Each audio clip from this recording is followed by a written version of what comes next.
అర్హులైన పేదలకు సొంతింటి కల నెరవేర్చే విధంగా ప్రభుత్వం ఇల్లు మంజూరు చేస్తుందని రెవెన్యూ గృహ నిర్మాణ శాఖ మంత్రి పొంగులేటి శ్రీనివాసరెడ్డి చెప్పారు.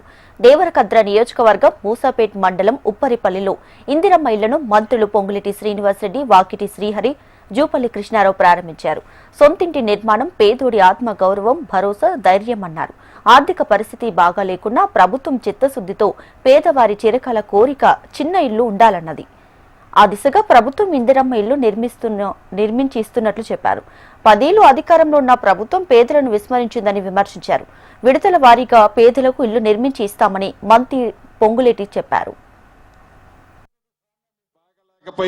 పేదోడి ఆత్మ గౌరవం, భరోసా, భద్రత, ఒక ధైర్యం, గుండె నిండా ధైర్యం కావాలంటే తనకి ఒక చిరకాల కోరిక, ఒక చిన్న ఇల్లు ఉండాలని, ఆ చిన్న ఇల్లు ఆనాటి ప్రభుత్వం 10 సంవత్సరాలలో సంవత్సరానికి 1,50,000 కట్టినా 10 సంవత్సరాల్లో 10 లక్షలు 15 లక్షలు రాష్ట్ర వ్యాప్తంగా అయ్యేది.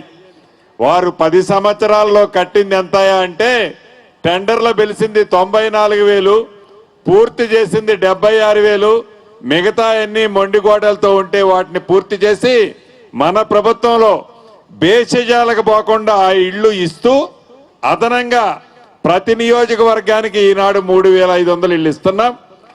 ఒకటైతే ధైర్యంగా చెప్తున్నా, కాంగ్రెస్ ప్రభుత్వం అంటే మీ దీవెనలతో వచ్చిన ఈ పేదోళ్ల ప్రభుత్వం, గౌరవ ముఖ్యమంత్రి రేవంత్ రెడ్డి గారి మాట ప్రకారం మీకు ఒక్కటే హామీ ఇస్తున్నా, ఒక్కసారి ఇచ్చి అయిపోయిందనే కార్యక్రమం ఈ ప్రభుత్వం చేయదు.